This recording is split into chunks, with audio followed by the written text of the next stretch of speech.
Hablando de Brito, bueno, lo cuenta Diego Genud en el libro, en la revista del Poder, que Brito se puso muy mal cuando Massa se pelea con Vudú. De hecho, bueno, los dos venían de la UCD, tuvieron una cercanía incluso familiar, bueno, una amistad muy cercana, y se pelean durante el kirchnerismo, ¿no? Cuando aparte Vudú termina como vicepresidente de Cristina Fernández de Kirchner, en el momento en el que Massa se va alejando y, bueno, crea el Frente Renovador. Con todo, Leopoldo Moró, que Vudú va a ser parte de un equipo de Sergio Massa, equipo económico, que va a trabajar en cómo salir del fondo. Una de las novedades, Fer, de la semana pasada es que Sergio Massa en la Cámara de la Construcción dijo: lo que tiene que hacer la obsesión del próximo presidente es salir del Fondo Monetario Internacional, pagarle todo y salir. Entonces, algunos... Es romper este acuerdo eso. Si uno lo toma literal a Massa, lo que dijo Massa es: el próximo presidente tiene que tener la obsesión por salir del fondo, por pagarle todo lo que se le debe al fondo y salir. Entonces tendría que renovarse, tendría que destruirse este acuerdo y hacerse otro. Porque este acuerdo tiene condicionalidades de pago, tiene compromisos de pago para la Argentina y con las correspondientes condicionalidades hasta que pone el 2034. Hasta el 2034. Claro. Es decir, no le alcanza al próximo presidente ni o reforma la Constitución y se queda más tiempo, es opción una, o la otra, rompe el acuerdo del FMI, porque el próximo presidente va a gobernar 4 años u 8 si nuestro pueblo vota su reelección, bajo la tutela del Fondo Monetario Internacional y un programa de endeudamiento externo. Cuando uno lo escucha, las buenas intenciones con las que Amado Vudú intenta aclarar en qué está trabajando en el pago del acuerdo del FMI, que es escuchar el romancero, ¿no? El romancero de por qué uno hace estas cosas, que no siempre es la verdad. Lo que plantea es: nosotros queremos pagarle sin que implique condicionalidad a la Argentina. Bueno, sería ahí ya cambiar el estatuto del Fondo Monetario Internacional, no renovar este acuerdo, sino rehacer este acuerdo sobre el paradigma de un nuevo estatuto del Fondo Monetario Internacional, o bien una tercera opción, que es un giro copernicano de las relaciones de fuerza en términos globales, y el Fondo Monetario pasa a ser un banco internacional al que vas y le haces lo que querés, ¿no? Y la Argentina tiene la suficiente fortaleza para decirle: yo te pago las condiciones que yo quiero, no me vengas a joder. Si no, es todo chamullo. Si no se hacen esas tres cosas, no se puede hacer lo que plantearon ni Sergio Massa ni Amado Vudú. En el caso de Sergio Massa es más peligroso, porque el programa sí queda claro. Sergio Massa sí explicita el programa que se viene a la Argentina, que no es un programa que tenga nada que ver con el peronismo, pero nada que ver. Pero no es que está oculto. Antes hablábamos de las LELIQ y Alberto Fernández. La revolución productiva y salariazo que ofreció Menem y traicionó su mandato electoral fueron: vamos a desmantelar la estafa de las LELIQ y la vamos a poner en la generación de trabajo, es decir, un modelo productivo, mejorar los salarios y mejorar las jubilaciones. Eso dijo Menem en el 89 y lo dijo Alberto Fernández en el 2019. Se hizo todo lo contrario. Las LELIQ aumentaron lo que señaló Lucas Molinari. Los intereses son impagables en la Argentina. Hay una bomba de tiempo sobre las finanzas nacionales. Los bancos han tenido niveles de rentabilidad escandalosos. Los grupos económicos han llevado la parte del león de esa política financiera. Cuando en enero del 2022 Martín Guzmán presenta ante los gobernadores el preacuerdo con el Fondo Monetario Internacional, Capitanich le preguntó: bueno, ¿y qué van a hacer con las LELIQs? Porque Capitanich tenía una propuesta que toda esa cantidad de pesos, esos billones, ¿no?, vayan a la estructura energética. Una propuesta productiva, una propuesta de infraestructura. Básicamente le tendrían que preguntar a los bancos, porque si no es romper las relaciones de fuerza o romper la dinámica en la que fueron contraídas esas letras. ¿Qué hacer con las LELIQ? Hoy le tenés que preguntar a los bancos. Es un instrumento de política financiera, pero el gobierno pone la tasa que los bancos quieren, emite el stock que los bancos señalan y le da una utilización al destino de esas LELIQ que los bancos quieren. Eso es lo que pasa hoy, y todo indica que lo primero que tenés que romper es esa dinámica. Para eso tenés que hacer un giro brutal de la forma en que vos abordás la política económica. Yo quería poner el ejemplo de las LELIQ para decir: el 89 de Menem ya pasó. La revolución productiva y salariazo ya se ofreció y se traicionó ese mandato. Se traicionó el mandato de vamos a desmantelar la LELIC para mejorar el salario y la jubilación. Han perdido por goleada en este tiempo. Sobre una economía real, que tener asalariados en trabajos fijos, registrados y en blanco que no lleguen a la canasta básica, es un deterioro estructural del salario, inédito en la historia económica de la Argentina.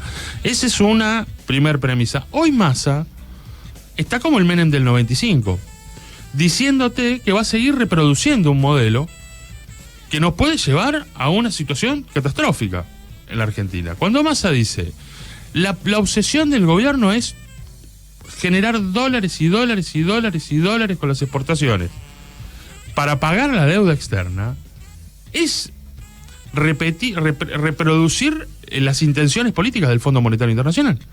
El Fondo Monetario Internacional quiere que la Argentina sea un endeudado crónico para poder direccionar una política económica en la Argentina donde sus bienes comunes, sus recursos estratégicos, como lo querramos llamar, estén a disposición de las cadenas de suministro de quien financia el Fondo Monetario o quien conduce el Fondo Monetario, que en este caso es Estados Unidos. Estén a disposición de Estados Unidos y hacer de ellas lo que esa cadena de suministro necesite hacer. Eso es lo que buscan. ¿Por qué camino? Por el camino de las exportaciones, obviamente. Entonces, ¿qué exportamos? ¿De qué manera? ¿Bajo qué condiciones?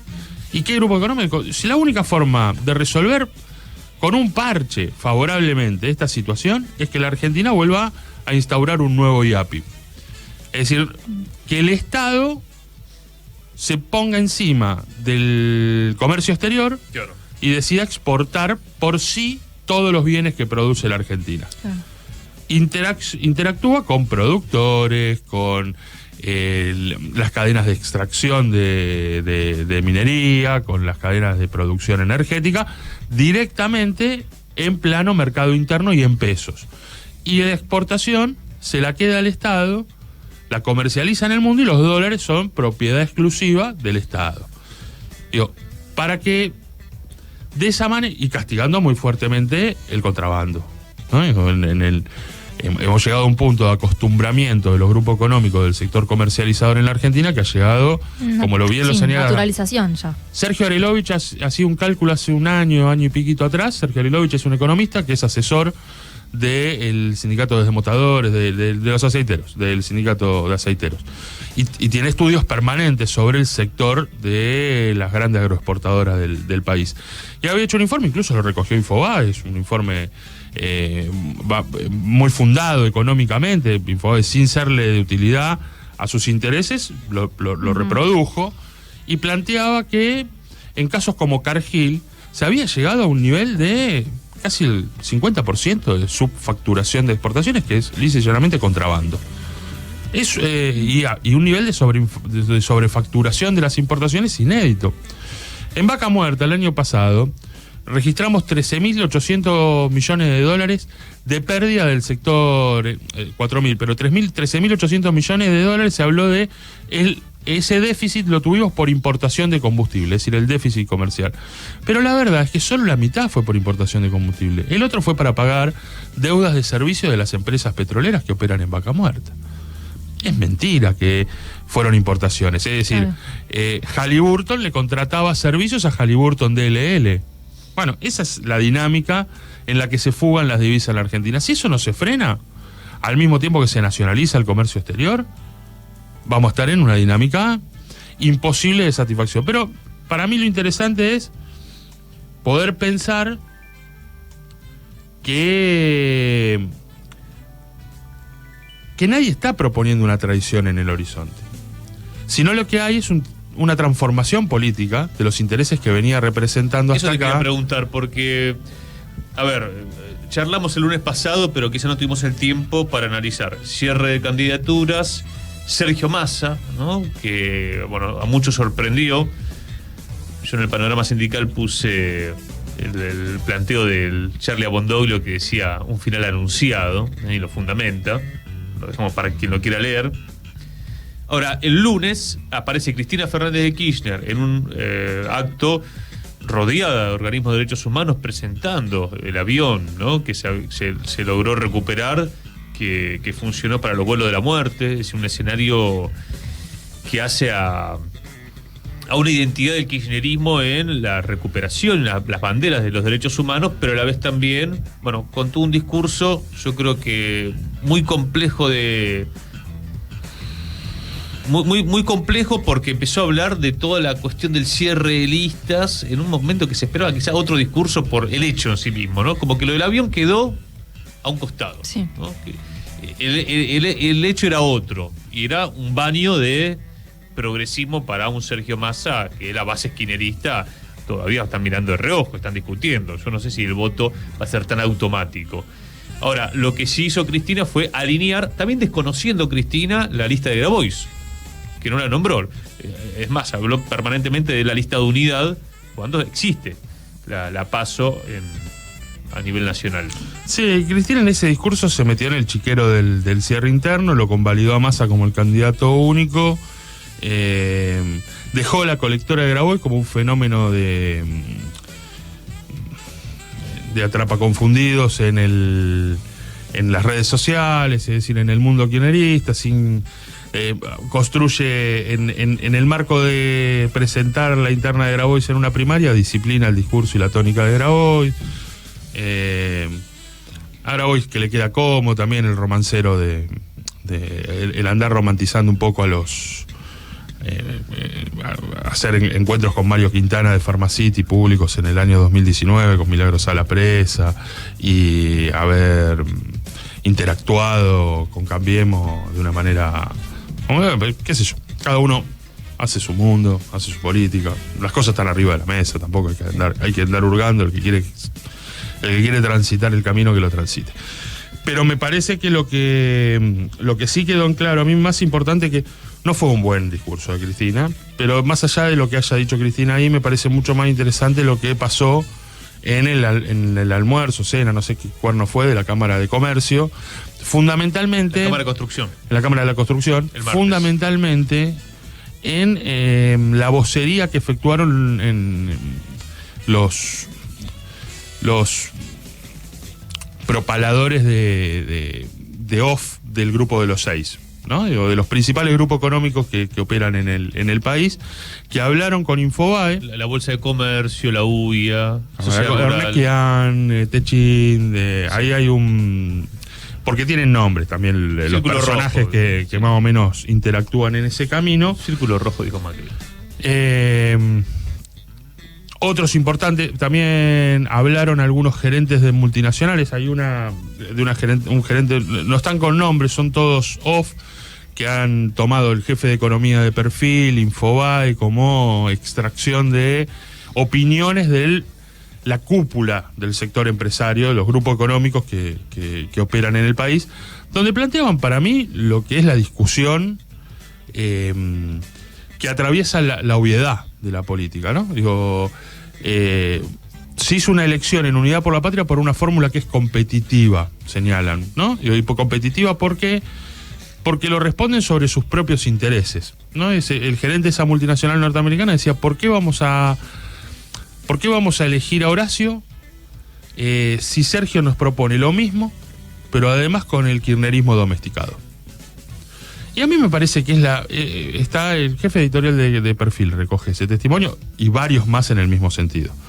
Que no me acuerdo el nombre, si no lo citaría, por eso no lo estoy diciendo, el jefe de economía de Perfil, porque es el jefe de economía de la sección económica de Perfil, no recuerdo el nombre, y aparte escribe en varios medios. A mí me pareció elocuente. A mí me parece que también es genuino de cómo se debe ver la política. Hoy día se tiene que ver en torno de representación de intereses. Pues si no, pareciera las ganas que uno tiene o no de votar a alguien. Y la verdad es que los procesos electorales tienen que servir para catalizar demandas populares. O sea, si las demandas de la muchachada que se quedó esperando con la nieta contra el vidrio el procrear, y que entrevistamos hace un ratito nada más al compañero de la falda de Córdoba, ¿están las demandas de vivienda arriba de la mesa de la próxima agenda? Eso es lo que te tiene que empujar o no a votar determinado candidato. No el esboce discursivo, sino la sustancia del proyecto político. Eso sería un punto de cualidad en el voto. Eso sería un punto de cualidad. Entonces la discusión es qué modelo de país representamos. Y ahí me parece que el almuerzo de la Cámara de Construcción fue elocuente. El modelo de país que ofrece Sergio Massa No es un engaño para nadie. La política de subordinación al FMI no es algo que uno tiene que andar machacando mucho en decir, mira, desde que Massa asumió el Ministerio de Economía, todos los indicadores marcan que el ajuste sobre el gasto público fue más grande que con Guzmán. Bueno, sí, son datos de Massa, son datos del Observatorio de Deuda del Congreso, no son datos inventados por nadie. Berkovich hace los informes muy bien, en Brotes Verdes son informes del instituto, muestran el ajuste porque lo exhiben, porque así se los demanda el Fondo Monetario. Sí. Necesitan exhibir la política de ajuste. Y Massa se paró y planteó un modelo económico ahora, un antagónico. Punto, Fer, que vos marcás en tu nota en infonativa.com.ar, que tiene que ver más ahí el programa. Vos hablás de la inclusión social. Bueno, ya hace tiempo que no se habla de justicia social, no se habla de lo discursivo, pero podemos decir que se ha instalado la cuestión de la inclusión, que es un concepto mucho más endeble en términos de política pública y de soberanía. Sí. Lo que sí tendría que ofrecer Massa, por lo menos en los próximos meses, porque todavía, yo digo, la elección está para cualquiera. Está para cualquiera. Es bajar la inflación, que eso pueden también trabajarlo con el INDEC. No vamos acá a pensar que el INDEC es 100% confiable, porque antes no lo era y ahora lo es, ¿no? Por un lado, pero por otro lado, bueno, cuestiones concretas de cómo mejorar el poder adquisitivo de la clase trabajadora. ¿Qué es lo que se le exige desde los sindicatos, por ejemplo? Viste que hay una de las consultoras estas que salen un día o 2 días antes de conocerse el índice de inflación con sus propias mediciones. Yo ahora no recuerdo cuál es, la próxima la voy a traer. Plantea que el número de este mes, o del mes anterior en realidad, que se va a conocer este mes, es inferior, que no superaría los 7. Y plantea cuáles son los factores por los que se va a producir un desacelere del aumento inflacionario, no un proceso de normalización inflacionaria, sino un desacelere. Y tiene que ver con niveles de contracción en el consumo que permite los salarios. Claro. Empiezan a haber un cuello de botella en que los ingresos no permiten seguir los ingresos en negro incluso no permiten hacer crecer la baja del poder adquisitivo como un factor de ir teniendo a tiro la inflación. Puede ser un factor. Eso, yo creo que cuando más habla de inclusión social la va a ir perfeccionando en el tiempo. ¿Por qué? Porque el Estado también, fíjate que coincide el esbozo que hace del nuevo consenso de Washington de Jake Sullivan, uno de los principales asesores de Biden en Estados Unidos, coincide con el declino mediático de Javier Milei, que vuelve a plantear la necesidad en ese nuevo consenso de Washington de que tenga un rol preponderante los estados periféricos. Que los estados sean protagonistas en la construcción de la infraestructura crítica para garantizar el acceso a los insumos, como lo plantea, los bienes que plantean ellos. Hay un rol para el Estado, y el rol para el Estado es, por ejemplo, el gasoducto Néstor Kirchner. El gasoducto Néstor Kirchner, que nos va a permitir dejar de importar gas de la Argentina. Es un gasoducto que te deja a conexión del Neuva 2, yo no soy especialista en el tema, pero te deja conexión del Neuva 2 que te deja a 70 y pico de kilómetros del puerto de Bahía Blanca y a 420 kilómetros de San Jerónimo en Santa Fe, donde va a ser recién el segundo tramo de conexión para garantizar el abastecimiento interno, mientras vamos a exportar. Entonces, construir infraestructura crítica que permita, como le llaman en Vaca Muerta al gasoducto, esto permite evacuar el desarrollo energético argentino. ¿Y va a generar laburo? Sí, como generó el gasoducto Néstor Kirchner, laburante de la UOCRA, con un frente de los que mejores con los soldadores, un frente, la Legión Internacional, como le llamamos, porque la trajeron de distintos lugares del país, con un laburo en pozo, digamos, por jornal, con laburantes que laburan en salario de la construcción, bastante deprimidos para los que enterraban los pozos, los caños del gasoducto. Pero va a haber necesidad de ruta. Lo plantea Sergio Massa. El Estado tiene que hacerse cargo de construir las rutas, los puertos, que vayan a ser propiedad del sector privado. El gasoducto Néstor Kirchner se acaba de licitar en dólares por los próximos 30 años. Es difícil salir de una dolarización de las tarifas o pensar en el mercado interno con la tarifa del gas que va a circular por adentro del gasoducto en dólares. Es difícil pensar que eso va a abastecer el mercado interno, No hay nada que indique que el gasoducto Néstor Kirchner va a abastecer el mercado interno, pero Cuando piensa más, yo creo que lo va a explicitar durante la campaña de esta manera. Cuando Sergio Massa piensa en el cuarto punto, que es la inclusión, intenta reconstruir una idea, que es, si yo construyo todo lo necesario para saquear los bienes comunes de la Argentina, y esa infraestructura la financia el Estado es promotor de la generación de trabajo. ¿Cuánto dura ese trabajo? Lo que duró entre el 90 y el 95. ¿Cuánto genera la infraestructura crítica? Lo que dura la Panamericana, en construirse la Panamericana. Lo que duran, ¿y después qué viene? Y después viene un cadalso social muy jodido, muy jodido. Bueno, yo no quiero hacer ningún futurismo. Yo digo el programa de Massa es claro. Uno puede decidir si se siente contenido en un programa que sea: todo lo que vos hagas es para producir dólares en la Argentina para que el fondo se lo lleve. Y dentro de 11, 12 años, 13 años, vemos si ya no vamos nunca más. Es lo mismo que se decía antes, ¿no? Que no volvemos nunca más al fondo. Bueno, bastaron una comunicación de 1 minuto 40 segundos y ningún acto administrativo. No hubo ningún acto administrativo para volver al FMI. Queda el debate y pueden repasar los materiales de infonativa.com.ar.